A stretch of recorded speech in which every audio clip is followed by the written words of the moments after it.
11ஆம் வகுப்பிற்கும் பொதுத் தேர்வுகள் நடத்தப்படும் என்று தமிழக அரசு அறிவித்திருக்கிறது. ஏற்கனவே 10 மற்றும் 12ஆம் வகுப்புகளுக்கு பொதுத் தேர்வு நடத்தப்பட்டு வரும் நிலையில் அரசின் இந்த நடவடிக்கை எத்தகைய பலனை தரும் என்பது குறித்து செய்தி அறையிலிருந்து இணைந்திருக்கும் நமது செய்தியாளர் அபிநயாவிடம் கேட்டறியலாம். அபிநயா, ஏற்கனவே 10 மற்றும் 12ஆம் வகுப்புகளுக்கு பொதுத் தேர்வுகள் நடைபெற்று வருது. தற்போது 11ஆம் வகுப்புகளுக்கும் பொதுத் தேர்வுகள் நடத்தப்படும் அப்படின்னு அறிவிப்பு வெளியாகிருக்கு. இந்த முடிவை அரசு எடுக்க என்ன காரணம்? இது குறித்து நாம் பள்ளிக்கல்வித்துறை அதிகாரியிடம் நாம் தொடர்பு கொண்டு கேட்டபோது நிறைய அம்சங்கள் இது குறித்து ஆலோசிக்கப்பட்டதாக தெரிகிறது. அதில் முக்கியமாக அவர்கள் முன்வைக்கக்கூடிய விஷயம் என்னவென்றால், 11ஆம் வகுப்பு பொறுத்த வரைக்கும் நிறைய பள்ளிகளில் அந்த 11ஆம் வகுப்பு நடத்தப்படுவதே இல்லை. ஏனெனில் 10ஆம் வகுப்பு 12ஆம் வகுப்பில் தான் பொதுத் தேர்வு நடத்தப்படக்கூடிய காரணத்தினால் அதில் மாணவர்களுடைய அந்த தேர்ச்சி விகிதமோ அல்லது அவர்கள் பெறக்கூடிய அந்த மதிப்பெண்களிலோ அதிகமான கவனம் செலுத்தும் காரணத்தினால் 11ஆம் வகுப்பை தவிர்த்துவிட்டே நிறைய பள்ளிகள் செல்வதாக தொடர்ந்து குற்றச்சாட்டுகள் முன்வைக்கப்பட்டு வந்திருந்தன. முக்கியமாக தனியார் பள்ளிகளில் இது போன்ற ஒரு குற்றச்சாட்டு தொடர்ந்து இருந்தது. ஆனால் அரசு பள்ளிகளிலும் தேர்ச்சி விகிதம் அவசியம், அவர்களிலும் அரசு பள்ளிகளிலிருந்தும் மாநில இடங்களில் மாணவர்கள் வர வேண்டும் என்ற ஒரு விஷயங்கள் எல்லாம் கடந்த ஆண்டுகளில் இருந்து, தற்போது அந்த ரேங்க் முறை இல்லை என்றாலும் கடந்த ஆண்டுகளில் அது போன்ற ஒரு விஷயம் இருந்ததனால் சில அரசு பள்ளிகளில் 11ஆம் வகுப்பு கூட சரியாக நடத்தாத ஒரு நிலையும் நீடித்து வந்தது. இந்த ஒரு காரணத்தினால் 11ஆம் வகுப்பில் அதிகமான கவனத்தை பள்ளி நிர்வாகமும் சரி, அதே போல் பள்ளி மாணவர்களும் சரியாக செலுத்துவதில்லை என்ற ஒரு குற்றச்சாட்டு இருந்தது. இந்த காரணத்தினால்தான் அவர்கள் உயர்கல்வியில் வரும்பொழுது நுழைவுத் தேர்வு அதில் கடினப்படுகிறார்கள் என்ற ஒரு விஷயத்தையும் தாண்டி நுழைவுத் தேர்வு இல்லாமல் செல்லக்கூடிய உயர்கல்வியிலும் அந்த மாணவர்கள் நிறைய சிரமத்தை சந்திக்கிறார்கள் என்ற ஒரு விஷயம் பரிந்துரைக்கப்பட்டிருக்கிறது. முக்கியமாக அண்ணா பல்கலைக்கழகத்தில் சேரும் பொறியியல் மாணவர்கள், அதாவது அதிகமான மதிப்பெண்கள் எடுக்கக்கூடிய மாணவர்கள் பெரும்பாலானவர்கள் பொறியியல் கல்வியை தேர்ந்தெடுக்கக்கூடியவர்களாக இருக்கின்றனர். அவர்களில் 21% பேர் கணித பாடத்தில் முதல் ஆண்டில் தோல்வி அடைகின்றனர் என்ற ஒரு புள்ளி விவரத்தை அண்ணா பல்கலைக்கழகம் குறிப்பிட்டு, இதனால் 11ஆம் வகுப்பிற்கு பொதுத் தேர்வு வைக்கலாம் என்ற ஒரு பரிந்துரையையும் அண்ணா பல்கலைக்கழகம் கொடுத்திருப்பதாக தெரிகிறது. அது மட்டுமல்லாமல் நீட் தேர்வை பொறுத்தவரைக்கும் கிட்டத்தட்ட 50% வினாக்கள் 11ஆம் வகுப்பு தேர்வுகளில் தான் கேட்கப்படுகிறது. மத்திய அரசு நடத்தக்கூடிய பெரும்பாலான நுழைவுத் தேர்வுகளில் 11ஆம் வகுப்பு 12ஆம் வகுப்பு இந்த 2 வகுப்புகளில் இருக்கக்கூடிய கேள்விகள் தான் இடம்பெறுகின்றன. ஆனால் 11ஆம் வகுப்பில் சரியாக கவனம் செலுத்தாமல் செல்லக்கூடிய ஒரு காரணத்தினால் நுழைவுத் தேர்வுகளிலும் சரி உயர்கல்வியிலும் மாணவர்கள் பல்வேறு சிரமங்களை சந்திக்கின்றனர். இதனை தவிர்ப்பதற்காகவே இப்படியான ஒரு அறிமுகத்தை நாங்கள் செய்திருக்கிறோம் என்று பள்ளிக்கல்வித்துறை அதிகாரிகள் தெரிவித்திருக்கின்றனர். முக்கியமாக அண்டை மாநிலங்களான ஆந்திரா, கேரளா இந்த மாநிலங்களிலும் கூட இது போன்ற ஒரு முறையைத்தான் அவர்கள் பின்பற்றி வருகிறார்கள். அதையே நாமும் பின்பற்றலாம் என்ற ஒரு யோசனையினாலும் பல்வேறு ஆலோசனைகளை பெற்ற பிறகு இந்த முடிவை எடுத்திருப்பதாக தெரிகிறது. வேதவள்ளி. அபிநயா, 11ஆம் வகுப்பிற்கும் பொதுத் தேர்வு கொண்டு வரும் இந்த முறை குறித்து கல்வியாளர்கள் எது போன்ற கருத்துக்களை தெரிவிக்கிறார்கள்?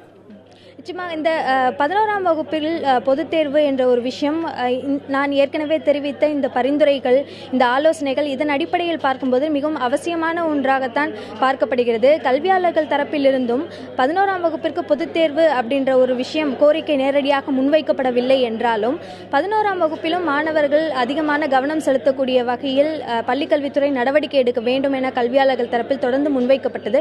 இதனால் ஒரு சாரார் இதனை வரவேற்றாலும் மற்றொரு சாரார் 10ஆம் வகுப்பிலும் மாணவர்கள் பொதுத் தேர்வை சந்திக்கின்றனர். மேலும் 11ஆம் வகுப்பு 12ஆம் வகுப்பு என 3 ஆண்டுகளும் தொடர்ந்து இது போன்ற ஒரு பொதுத் தேர்வை சந்திக்கும் போது இது ஒரு அழுத்தமாக மாறுவதற்கான வாய்ப்பு இருக்குமோ என்ற ஒரு விஷயத்தை முன்வைக்கிறார்கள் சில கல்வியாளர்களை பொறுத்தவரைக்கும். அது மட்டுமல்லாமல் மாணவர்களிடம் அபிநயா, நீங்கள் இணைப்பில் இருங்கள், நம்ம தொடர்ந்து பேசலாம். தற்போது கல்வியாளர் திரு பிரின்ஸ் கஜேந்திரபாபு அவர்கள் நம்முடைய இணைப்பில் இருக்கிறார். அவரோட பேசலாம். சார் வணக்கம். வணக்கங்க சார். ஏற்கனவே 10ஆம் வகுப்பு மற்றும் 12ஆம் வகுப்புகளுக்கு பொதுத் தேர்வுகள் நடைபெற்று வரும் நிலையில தற்போது 11ஆம் வகுப்பிற்கும் பொதுத் தேர்வு நடத்த அரசு முடிவு செய்திருக்கிறது. இது பற்றி உங்களுடைய பார்வை என்ன, உங்களுடைய கருத்து என்ன?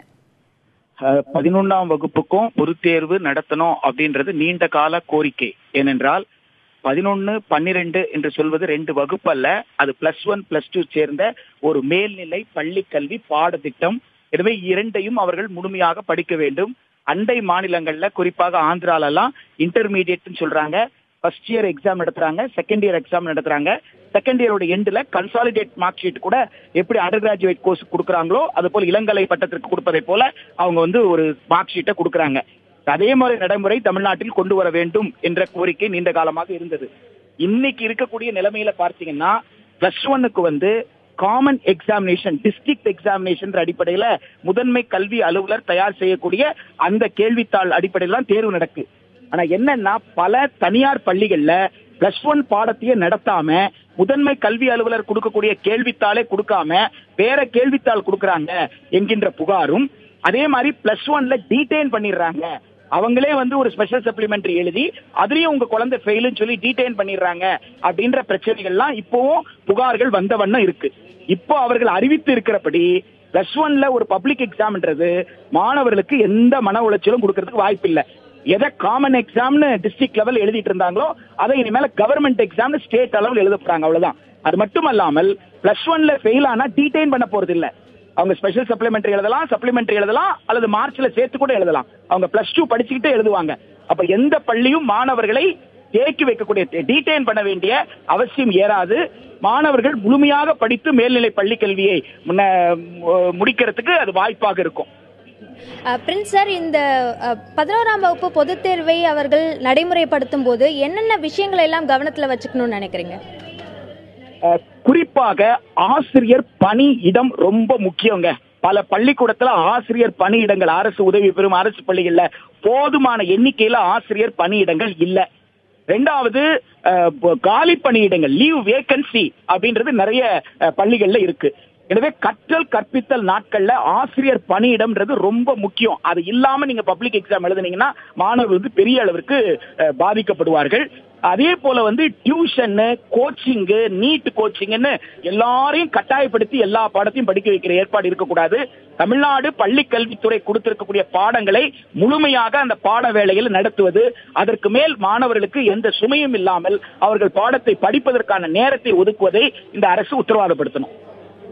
11ஆம் வகுப்பு பொதுத் தேர்வு அறிமுகப்படுத்துவதற்கு முன்பாக அந்த காலி பணியிடங்கள் அனைத்தும் நிரப்பப்படுகிறதா என்பதையும் பள்ளிக்கல்வித்துறை கவனத்தில் வைத்துக் கொள்ள வேண்டும் என்ற ஒரு விஷயத்தை வலியுறுத்தியிருக்கிறீர்கள்.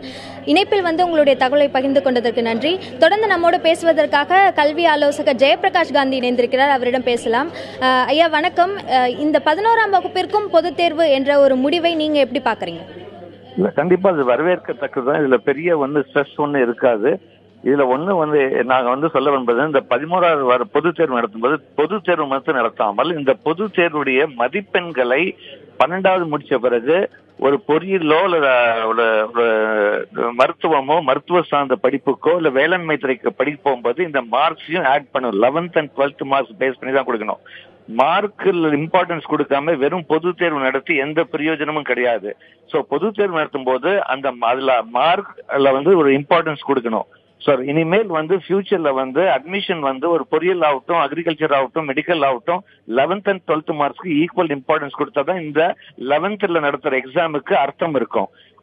அடுத்தது இதுல 11th எக்ஸாம் நடத்தும் போது கண்டிப்பா சாய்ஸ் மெத்தட அவங்க கொஞ்சம் கம்ப்ளீட்டா சேஞ்ச் பண்ண வேண்டிய சூழ்நிலை இருந்தால் நல்லா இருக்கும். ஏன்னா இன்னைக்கு மற்ற சிபிஎஸ்இ மாதிரி சாய்ஸ் கொடுக்க கூடாது. அதாவது நம்முடைய ஸ்டேட் போர்ட்ல ஒரு 10 கொஸ்டின் கொடுத்துட்டு 6 கொஸ்டின் எழுத சொல்லாம சிபிஎஸ்இ மாதிரி ஒரு கொஸ்டின் இல்லைன்னா 6 இன்னொரு கொஸ்டின், இல்ல நெக்ஸ்ட் இன்னொரு கொஸ்டின் இல்லைன்னா 6 இந்த மாதிரி கொண்டு வந்தாதான் முடியும். ஏன்னா இல்லது மாணவர்கள் என்ன பண்றாங்கன்னா இதுல சாய்ஸ்ல விட்டுலாம், இது ப்ளூ பிரிண்ட்ல இல்ல, இந்த மாதிரி எல்லாம் படிக்கும்போது அவங்க இன்டெப்தா படிக்கிறது இல்ல. சோ இன்டெப்தா படிக்காம இருக்கிறதுனாலதான் நம்மளுடைய மாணவர்கள் நேஷனல் லெவல் எக்ஸாம்ஸ், நீட்டோ ஒரு ஜேஇ எக்ஸாம்ல நம்ம சரியா கம்ப்ளீட் பண்ண முடியல. சோ நாங்க சொல்றது பொது தேர்வு கொண்டு வரணும். இதுல தேர்வு இதுலயும் மாற்றம் கொண்டு வரணும். அப்பதான் இதுல ஒரு நல்ல முடிவா இருக்கும்னு நாங்க எதிர்பார்க்கிறோம். பொதுத் தேர்வை நடைமுறைப்படுத்துவது மட்டுமல்லாமல் 11ஆம் வகுப்பு 12ஆம் வகுப்பு இரண்டிற்குமான அந்த வெயிட்டேஜ் வழங்கப்பட வேண்டும். அதே போல் இந்த ப்ளூ பிரிண்ட் முறை களையப்பட வேண்டும் என்ற ஒரு விஷயத்தை வலியுறுத்தியிருக்கிறீர்கள். இணைப்பில் தகவலை பகிர்ந்து கொண்டதற்கு நன்றி. வேதவள்ளி, இப்போ கல்வியாளர்கள் தெரிவித்த கருத்துக்களை கேட்டிருப்பீர்கள். பல்வேறு, அதாவது இதை நடைமுறைப்படுத்தும் போது வேறு சில விஷயங்களையும் கவனத்தில் கொள்ள வேண்டும் என்ற ஒரு விஷயத்தையும் அவர்கள் வலியுறுத்தி இருக்கிறார்கள். வேதவள்ளி, நிச்சயமாக 10 மற்றும் 12ஆம் வகுப்பு பொதுத் தேர்வை போலவே 11ஆம் வகுப்பிற்கும் பொதுத் தேர்வு நடத்தப்படும் என்று தமிழக அரசு அறிவித்திருக்கிறது. இது தொடர்பான தகவல்களை தந்தமைக்கும் கல்வியாளர்களுடன் கலந்துரையாடியமைக்கும் நன்றி அபிநயா.